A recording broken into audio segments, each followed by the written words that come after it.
Hey everyone, haven't done a video in a while. Been pretty busy with work. So thought I'd do a quick review of these ESR dashboards that I got in the mail. I actually got them in the mail maybe a couple of weeks ago, but I hadn't been home to actually put them together. These are little dashboards that are designed to hold the unit cards for the ESR Series 3 game. Basically, it allows you to play the game and mark all of the status icons and fatigue markers through the dashboard rather than putting tokens on the game board or using a roster. Basically, everything is kept on here. I ordered the Force Pack dashboards, which comes with 3 of these and then 1 for the Force Commander. And basically what you do is with ESR version 3, you've got cards that give all the unit stats for each unit.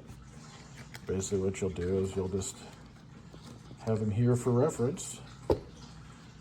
As units take fatigue, which is basically the ESR version of casualties, represents more than just casualties, but you know. You're able to mark it on here so you can kind of keep a running total for yourself. And then it has slots for the order dice. Or I should actually say more accurately, order cubes. So when you want to place an order out, you'd place a cube in there, and then through the rules, various turn stuff would happen. And then once this order that you put in the pending slot, you'd put it into the active slot once it becomes active. And then let's say you want to get ready for a new order at some point for something else, well then you'd have that set into the pending slot. And then this would remain active, or excuse me, this one would remain active until at a later turn you decide to activate that one, and then you'd replace like this. And then there's also a slot here for, through the rules, there could be order delays, so that way you place a die in there to indicate how many turns of delay are in here. So they're pretty convenient. I had an opportunity to play with them when Dave and Becky brought the store out to the 7 Years War Convention. They were super handy, made it really convenient. And then as an example for the Force Commander, it's just like that. And then you could put out their tokens for which token is currently the objective for that force. And if they want to have a future one, you'd have the pending one there. And again, much like the others, you have the slot for a delay die.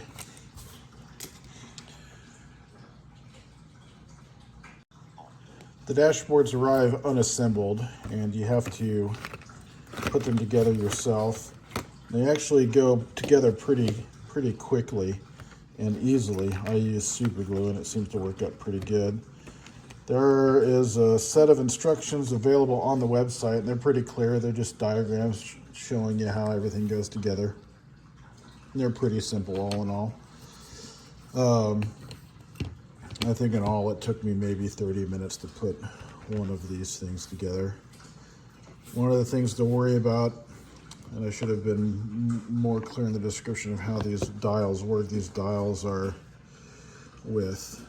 magnets in the base, then also in the knob, and so that way it holds it on there. But you have to be very cognizant of when you're gluing things together that the polarization of the magnets are correctly oriented. So the easiest way that I kept my mind straight was when I was gluing to the base, I always did it from basically, I selected one side as the bottom, this side or that side, it doesn't matter. Pick one side as the bottom, and then always pull from the bottom and slide those into each individual slot in the base there with super glue.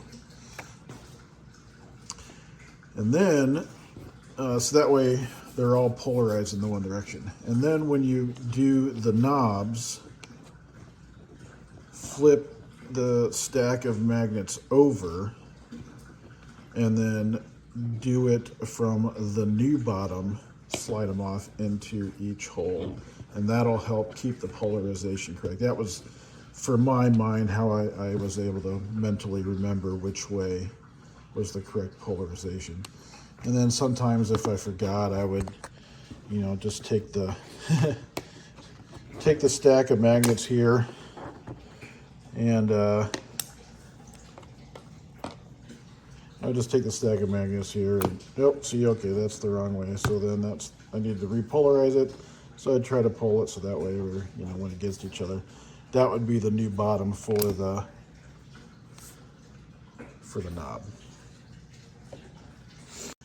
As far as gluing goes, I just use normal super glue. Seems to hold together really good. And then I would glue onto each of these grooves here, and then glue onto that part there, as things would stick in like that. And then once I got the whole frame together, I would just run a bead all over the inside of all the corners. That seems to hold it pretty secure, I think. I haven't had any issues with it so far. So I think these are definitely worth the investment. Getting a package is $35.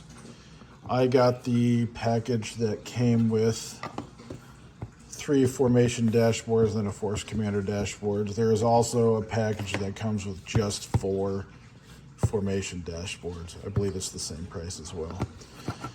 They look pretty cool. I've seen some pictures of some people painting them, and they look really sharp when they get painted. I'm probably not going to paint them because I have enough trouble time-wise to get things painted anyways. So I would say I'm making an accomplishment just getting this far alone. But again, ESR dashboards, force commander dashboards, these are, I think, an excellent tool to help play the game of ESR. And in fact, I've even, after having played with this, there's a couple of other games that I thought this would be a great system to use for as well. Maybe not the exact same setup, but I thought of a number of games that it'd be really cool to have something similar to this to help keep track of. Looks sharp on the board, it looks sharp next to the board. It helps reduce tabletop clutter, and you don't have to keep a roster going, so kind of helps keep the paperwork down. Anyways, it's worth the investment. Painting wise, I'm still chugging along on my painting. Got some 7 years war stuff, my 15 millimeters. I've actually got some 10 millimeter stuff I'm also working on top of the ESR stuff I'm also painting. But that's it for now. Talk to you all later.